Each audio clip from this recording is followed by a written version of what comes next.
goal number one, just get $1,000 saved. In the future, yeah, we're going to work towards 3 to 6 months and then eventually a year.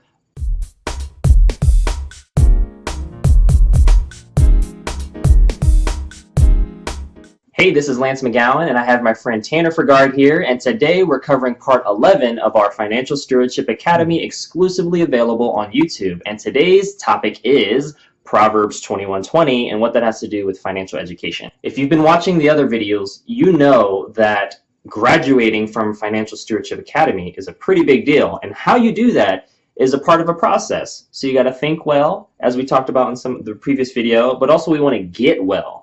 And so part of getting well, and the first step, is build an emergency savings. Yes. And when it comes to Proverbs 21:20, it states, "The wise man saves for the future, but the foolish man spends whatever he gets." And that also, man applies to woman. It applies to any person, really. And that's going to be key. It's, as soon as it's coming in, is it going out? Are we living paycheck to paycheck, as we talked about way in the beginning video, or something else? Yeah, man, that just hit you in the heart. I can just so remember vividly the days that I would get money and spend it as soon as I got it, or sometimes faster than I was making it. And the correlation between the saving it versus spending it, and the struggle that I've seen so many people, as well as myself in my younger days, go through to be able to achieve what I thought success actually means and is for me. Yeah, I would say this is very common, and the reason why the Bible mentions it probably because it was happening a lot. But that doesn't mean we can't change for the better and use truth and to combat the false belief systems that we may have. Absolutely. So tracking your spending and creating a spending plan. You can have tools or whatever that might be. I know Crown has a great resource for you to be able to do those things.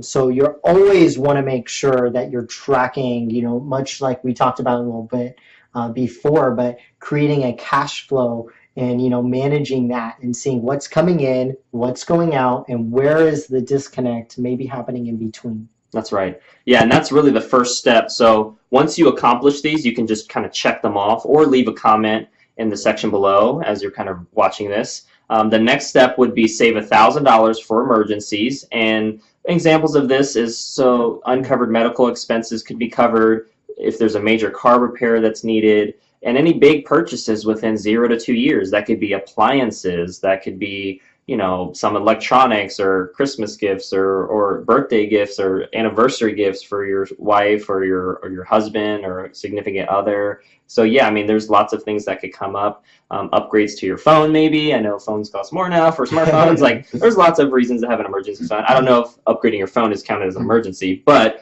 definitely uncovered medical expenses, major car repair would definitely fall into this category. Absolutely. Really, you want to have, I would say in beginning stages, 3 to 6 months of your monthly expenses set aside just for an emergency. This is separate from savings. This is just for your emergency fund. If you already have that, great job, keep it up.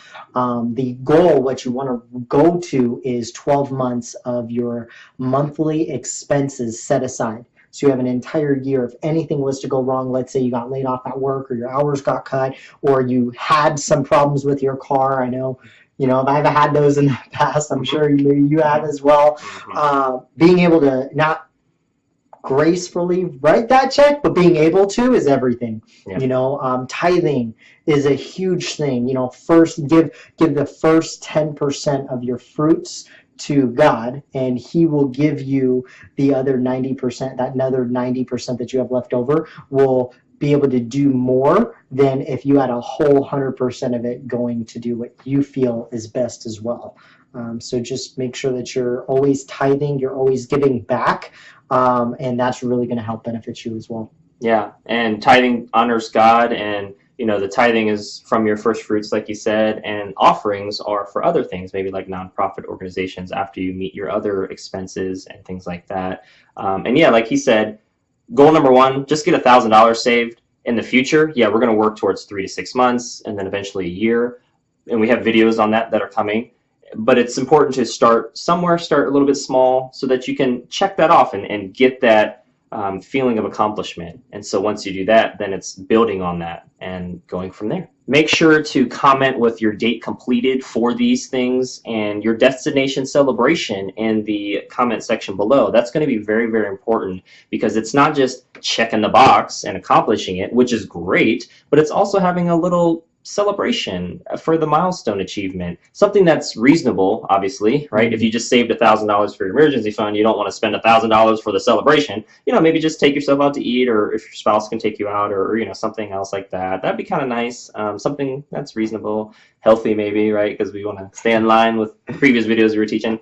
But yeah, that's going to really help you in your journey as well. Well, that's all we have for today. You can save 30% off of our Financial Stewardship Academy webinar by using the discount code FREEDOM in the description below. Make sure that you click the like button if you got some value out of today's video, and tap the share button if you know of somebody that can benefit from this financial education. And we'll see you in the next video.